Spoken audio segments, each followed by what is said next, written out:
sont sur RJFM, 7h45, l'invité du jour. Nous sommes aujourd'hui le 29 février, c'est évidemment une date rare et c'est évidemment le jour choisi pour organiser cette journée internationale des maladies rares, pour parler de ces maladies rares. Alors elles sont rares parce qu'elles touchent peu de personnes, mais si l'on cumule finalement le nombre de maladies qui existent et le nombre de personnes touchées, on en est à peu près à 3 millions de personnes atteintes en France d'une maladie rare. D'où l'intérêt d'en parler. Et ce matin, c'est ce que l'on va faire dans les 10 minutes qui viennent avec Jacqueline Marie. Tout d'abord, bonjour. Bonjour. Et merci d'être avec nous ce matin. Vous êtes atteinte de spina bifida. Vous allez nous expliquer dans un instant ce qu'est cette maladie rare. Également avec nous ce matin, Christian Foucault. Bonjour. Bonjour. Vous êtes le papa d'un enfant atteint du syndrome de Prader-Willi, également une maladie rare. Et puis Yannick Quad, bonjour. Bonjour. Et merci d'être avec nous également ce matin, le papa de Maëline, atteinte du syndrome de Rett. Déjà, qui peut nous expliquer, sans rentrer trop dans les détails scientifiques évidemment, mais ce qu'est une maladie rare? Quand est-ce qu'on décide de dire c'est une maladie rare?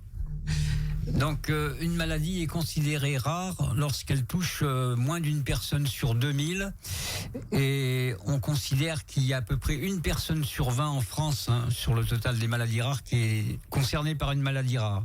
C'est-à-dire que population de Montluçon, 34 000 habitants, il y a environ 1700 personnes qui sont sur Montluçon concernées par une maladie rare. Ce qui n'est pas neutre, évidemment, d'où l'intérêt d'en parler. 7000 maladies connues, c'est à peu près ça les chiffres officiels qui sont donnés, avec eh bien tout ce que ça pose comme problématique, notamment d'accès au diagnostic. C'est un petit peu ça l'objectif là de cette journée aujourd'hui qui est organisée notamment par Alliance Maladies Rares, c'est d'informer pour que le relais soit passé et qu'on ait moins de retard de diagnostic. C'est ça, Yannick? C'est ça, alors le travail de Alliance France Maladies Rares, donc c'est une plateforme qui regroupe toutes les associations nationales de justement ces maladies rares. Donc justement l'association française syndrome de Rett, Prader-Willi, X fragile, etc. Donc tout est rassemblé sur Alliance France Maladies Rares et l'objectif c'est d'abord l'accès au diagnostic. Au diagnostic, une personne sur 5, un cinquième des personnes n'ont pas accès au diagnostic avant 5 ans. C'est-à-dire que votre gamin il commence à avoir des problèmes et pendant 5 ans vous errez sur les démarches administratives et médicales pour savoir ce qu'il a. Donc il faut coordonner les actions médicales. Chaque association nationale, en fin de compte, finance des études cliniques pour essayer d'avoir des recherches et il faut arriver à coordonner. Donc la coordination se fait par cette plateforme qui a mis en place 23 filières de maladies rares. Chaque filière comprend donc système neurologique, cardio, etc.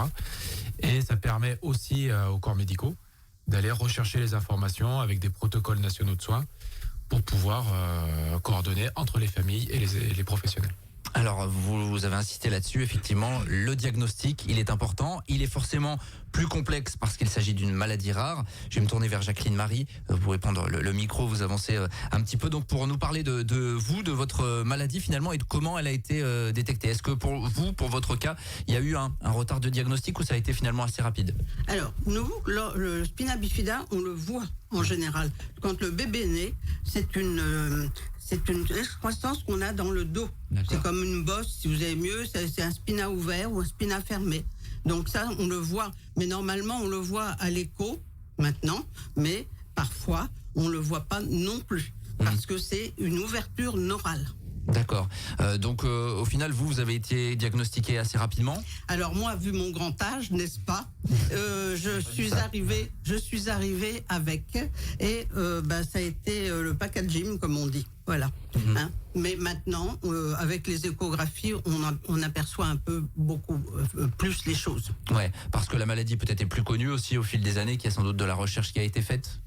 Oui, connu, je ne sais pas, connu et reconnu peut-être, mais par contre, parfois des difficultés au niveau de suivre l'enfant parce que il faut voir qu'il y a plusieurs pathologies dans le spina bifida. D'accord. Yannick ou Christian, je sais pas qui veut répondre sur l'aspect diagnostic pour voir dans vos cas personnels avec vos enfants comment ça s'est passé, s'il y a eu des difficultés pour le coup. Alors nous, la difficulté, c'était au début, effectivement, quand Maëline a commencé à avoir du retard sur le développement. On s'est adressé bien sûr à Montluçon.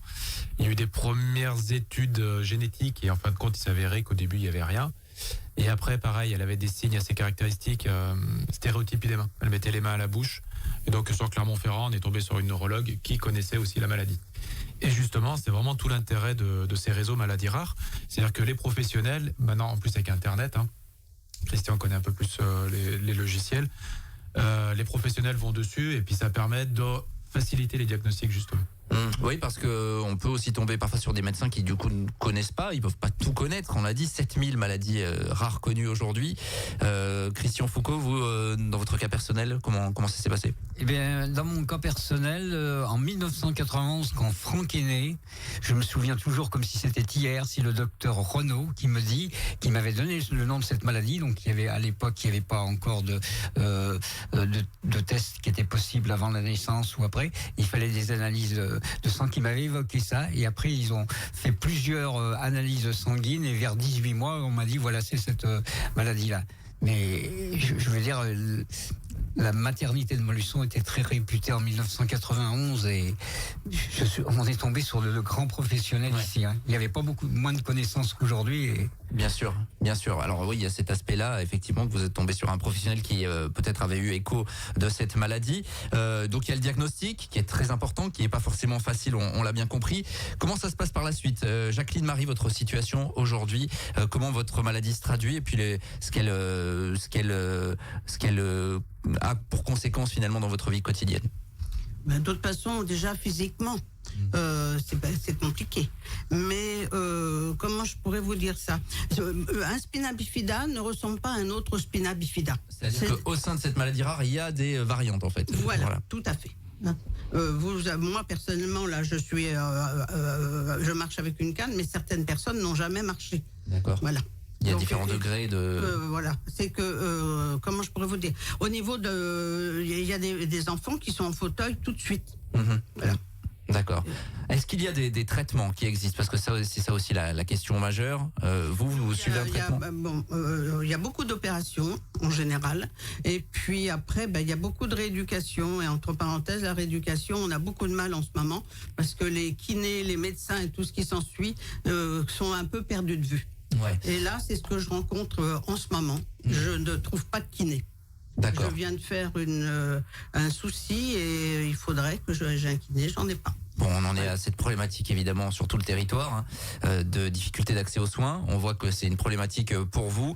Yannick Quad, donc une fois le diagnostic posé, quelle a été la suite pour Maëline? Est-ce qu'aujourd'hui on a trouvé quelque chose qui lui permet d'être mieux? Le problème des maladies génétiques, c'est qu'effectivement, il faudrait de la thérapie génique, en fait. Par exemple, l'exemple de Maëline, c'est un gène qui a muté. En fin de compte, il y aura autant de maladies rares qu'il y a de gènes. Et tant qu'on n'aura pas remodifié le gène, on ne pourra pas, en fin de compte, soigner la maladie. Donc, ce qu'on fait aujourd'hui, c'est qu'on soigne les symptômes. Elle fait de l'épilepsie, on soigne l'épilepsie. Là, on est parti sur la scoliose, il va falloir traiter la scoliose. Et on peut avoir un traitement curatif à l'instant T en fonction des pathologies. Même chose, il y a un spectre de la maladie, donc toutes les gamines qu'on le rate n'ont pas les mêmes symptômes. Donc il y a de la maladie dans la maladie, et il faut s'adapter au cas par cas. Christian Foucault, sur cet aspect également prise en charge et soins et possibilités de traitement? Effectivement, on peut pas guérir les maladies génétiques et donc les traitements concernant le syndrome de Prader-Willi comme les autres, il n'existe pas. C'est surtout l'environnement qui, avec l'état des connaissances, doit se tenir informé. Je pense en particulier aux protocoles de soins qui ont été élaborés au début des années 2000 pour les maladies rares. Tout se référer à ce qu'on appelle les centres de référence. D'ailleurs, les numéros qu'on a aujourd'hui, Maladies Rares Info Service ou Orphanet, qui est le système informatique où on peut consulter, donne des pistes pour pouvoir s'informer. Voilà, donc c'est l'accompagnement.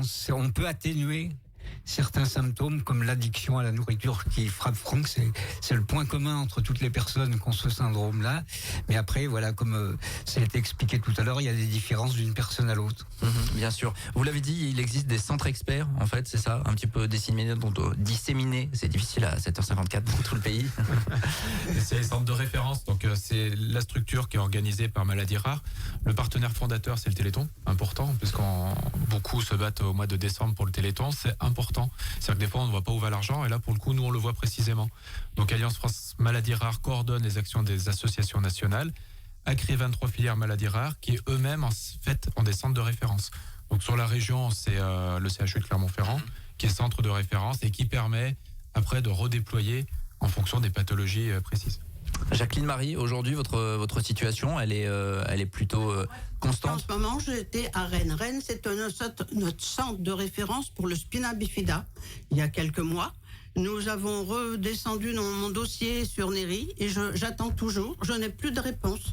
Je suis perdue de vue. Et c'est pour ça que j'ai des soucis. C'est parce que si j'avais été pris en charge tout de suite, je pense que j'aurais pas eu tous ces soucis que j'ai eus en ce moment. Alors vous soulevez effectivement une autre problématique qui n'est pas forcément propre aux personnes atteintes de maladies rares, mais vous vous heurtez finalement aux difficultés qu'on évoque régulièrement à ce micro, c'est-à-dire la difficulté d'accès aux soins. Pour le coup, pour vous, c'est une réalité. Ah, tout à fait. Tout à fait. On le suit évidemment au quotidien. Christian Foucault, comment va Franck aujourd'hui ? Ah ben là, on est dans une période un peu plus délicate parce qu'en dehors de l'addiction, il y a aussi les troubles du comportement qui frappent ces personnes-là. Donc là, en ce moment, on est dans le dur, quoi. Donc on essaye et par beaucoup de moyens. Moi, je fais faire de l'activité physique avec l'aide du centre de médecine du sport et l'aquabac parce que les petites piscines comme au central, c'est tout à fait adapté. Mais voilà, on est dans la difficulté aujourd'hui. On voit qu'on essaie de trouver des solutions, évidemment, à chaque fois, à chaque problématique qui peut être soulevée par ces maladies. En tout cas, c'est la journée donc internationale des maladies rares. Il y a des coordonnées que je vais donner. Maladies rares info service, qui, voilà, pour les personnes qui sont potentiellement intéressées, un service appel gratuit au 0800 40 40 43. Et puis il y a le site maladiesraresinfo.org. L'important, Yannick Coat, effectivement, c'est d'en parler, de faire de la communication. C'est d'en parler, c'est de savoir que du coup, nous ne sommes pas seuls. Alors, que ce soit en local, un grand merci d'ailleurs, j'en profite pour remercier tous les bénévoles qui nous soutiennent par nos associations. Il y a les associations nationales, il y a les réseaux comme Alliance France Maladies Rares. Donc ça permet, lorsqu'on est perdu, qu'on est dans le dur, comme le dit Christian, de ne pas se retrouver forcément tout seul. Et c'est important d'y penser. Jacqueline Marie, merci d'être venue à notre micro ce matin. Il faut trouver, donc on lance l'appel, vous cherchez un kiné ? Oui. C'est ça, voilà, Oui. n'hésitez pas, on fera le lien à passer par RJFM, c'est important ce matin. Et puis Christian Foucault et Yannick Coat, merci à tous les deux d'être venus à notre micro ce matin pour parler de cette journée internationale des maladies rares. 3 millions de Français en sont atteints aujourd'hui. 7h57, on continue le direct dans un instant. Tous les matins, 7h45, l'invité du jour en direct sur RJFM. Retrouvez l'invité du jour en podcast sur rjfm.net et l'appli RJFM, mais aussi en replay vidéo sur YouTube et Facebook. RJFM.